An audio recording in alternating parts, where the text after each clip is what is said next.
현재 국내 증시의 지수 패턴은요, 매도의 정점을 지나고 있습니다. 가장 강력한 바닥 패턴을 보여주고 있는데요. 오늘 영상에서 준비한 내용은요, 우선 첫 번째로 지수 차트를 탑다운 방식을 통해서 체크하면서 방향성을 전망해 볼 예정입니다. 두 번째로는 매크로 일정에 따른 시장의 반응성을 준비를 해봤고요. 세 번째로는 AI 관련 종목을 준비했습니다. 젠슨왕 엔비디아 CEO는 오늘자인 6일서부터 첫 기조 연설이 있습니다. AI, 디지털 헬스케어, 모빌리티가 핵심인 이번 2025는 AI 쪽으로 큰 유동성을 불러올 수 있습니다. 그럼 바로 증시의 탑다운 분석부터 시작하도록 하겠습니다. 자, 우선 코스피 차트를 보고 계시는데요. 제가 지난 영상들에서 방향성에 대한 브리핑을 드렸다시피 1월의 출발은 양호할 것이다 라는 말씀을 드렸었습니다. 당시에도 바닥이 잡히면서 이제는 반등의 기조를 반드시 보여줄 것이다 라고 말씀을 드렸는데요. 보시다시피 현재 장대 양봉 캔들이 두 캔들 연달아 발생하면서 시장에 활력이 살아남을 보여주고 있고요. 코스닥 차트의 경우에도 제가 지난 영상에서 이 적산병 캔들이 출현을 했다. 따라서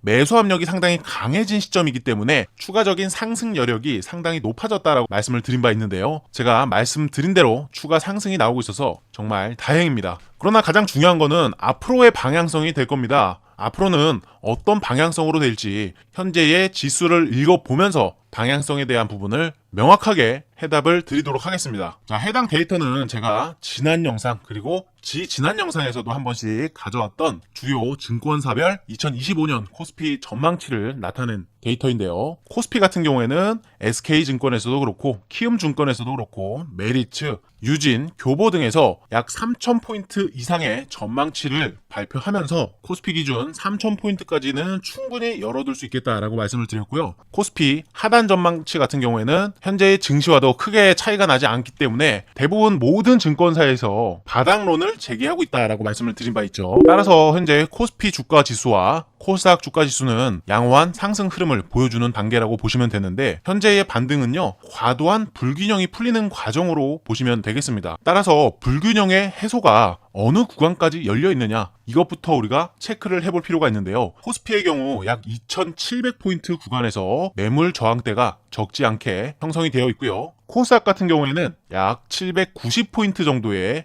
저항의 매물대가 적지 않게 쌓여있는 모습이 확인되고 있습니다. 그렇다면 한방에 원웨이로 상승해서 해당 구간까지 올라가면 좋겠다만 모든 증시라는 것은 위아래 등락을 보이면서 움직이게 되죠. 따라서 현재의 흐름에서는 위아래 등락폭을 보인다고 가정할 때 이런 식으로 중간에 음봉이 껴도 나쁘지 않고요. 그 음봉을 바로바로 잡아먹으면서 회복해주는 그러한 연속성을 본다면 더욱더 좋다고 생각을 하고 있습니다. 또한 현재 지수의 월간 차트를 보고 계시는데요. 보통 월 초에는요, 그 달의 방향성을 결정을 해주기 때문에 이번에 월봉 출발 상당히 나쁘지가 않습니다. 더구나 해당 패턴은요, 트위저 바텀이라는 패턴과 동일하죠. 저가 위치가 거의 흡사한 상황에서 바닥을 잡아주고 있는 패턴입니다. 앞전에도 보시면 월봉에서 이렇게 저가가 비슷한 캔들에서 음봉 캔들에 이어서 양봉 캔들이 발생했을 때는 트위저 바텀이 작용하면서 상승으로 진행되었던 그러한 전례들을 많이 찾아볼 수가 있었고요. 현재의 흐름상 MACD 오실레이터도 이제는 히스토그램이 다시 음수가 작아지는 형태로 보여지고 있고요. 주봉 차트에서는 이제 MACD 오실레이터에서 양수를 보여주고 있다는 것은 상당히 강력한 신호로 해석을 할 수가 있습니다. 보통 이렇게 주봉에서 오실레이터 히스토그램의 양수가 처음 발생했을 때는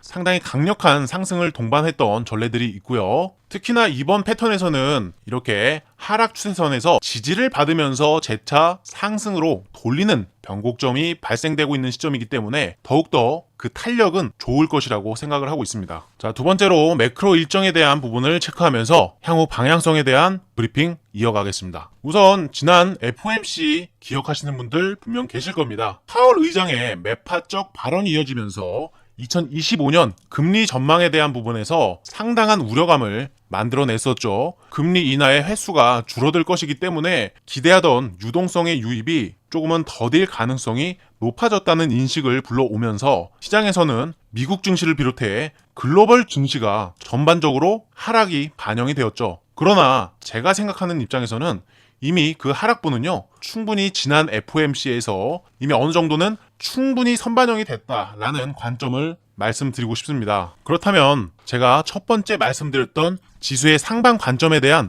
근거를 보강시켜줄 수 있는 내용으로 체크를 해볼 수가 있었고요. 그 이후 바로 금요일날 고용 보고서가 발표가 됩니다. 그래서 저는 해당 FOMC 일정보다도 더 중요한 게 고용 보고서라고 생각을 하는데요. 지난 FOMC에서 이미 금리에 대한 전망은 매파적으로 반영을 하고 있기에 다시 한번 매파적인 발언이 나온다고 해도 큰 데미지를 주는 것은 아닐 겁니다. 반대로 조금만 더 비둘기파 스탠스를 보여준다라면 증시는 또 환호를 할 수가 있겠죠. 불확실성이 해소가 되는 것이니까요. 또한 비농업 고용지수라든지 실업률 쪽에서 시장이 예상하고 있는 정도의 수치가 나와준다면 시장은 하방 압력을 받기보다는 오히려 상승 가능성이 높다고 보고 있습니다. 이제 세스 2025 관련주를 탐색하는 시간입니다. 저는 오늘 링크 제네시스라는 종목을 들고 와봤는데요. 업체의 성격을 보시면은 반도체, 디스플레이 등 보통 IT 주력 상품을 취급하는 기업인 듯 하지만 종목의 주요 이슈들을 살펴보시면 전혀 다른 성격의 기업을 볼 수가 있습니다. 보시면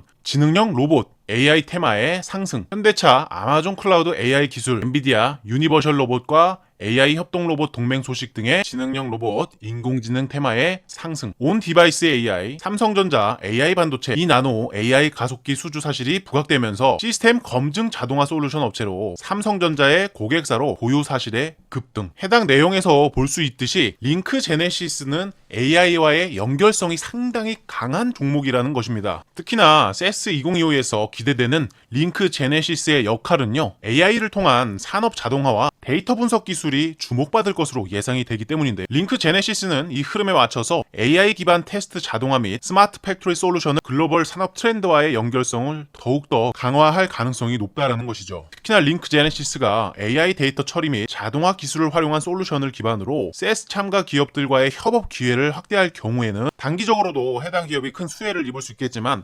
장기적으로도 산업용 소프트웨어 시장의 핵심 플레이어로 성장할 가능성이 높다라는 것입니다. 여기서도 얘기하잖아요. 젠슨 황, 엔비디아 CEO는 AI와 디지털 헬스케어 그리고 모빌리티가 핵심이다 라고 하죠. 링크 제네시스와의 연결성이 상당히 크다라는 것입니다. 그래서 제가 차트를 또 살펴봤더니 차트 또한 정말 잘 만들어 놓은 환경임을 확인할 수가 있었습니다. 자, 보시면 지속적으로 내려오던 이러한 하락 추세는 이미 종결이 됐고요. 해당 구간에서 발생했던 이 윗꼬리 캔들, 이 캔들 자체가 고점에서 형성된 윗꼬리 캔들이 아니란 말이죠. 제가 늘 말씀드리지만 저점에서 긴 윗꼬리 캔들은요, 축복이라고 말씀드렸습니다. 거기에다가 거래량까지 더해진다면 이 캔들 자체만으로도 손바뀜이자 매집봉일 가능성이 높다라고 설명을 드렸고요. 그 이후에는 역시나 조정을 받긴 하였으나 물량 테스트가 수차례 진행된 이후에 바로 급등하는 모습을 연출해주기까지 하였죠. 보통의 숙련된 투자자들은 해당 윗꼬리를 보고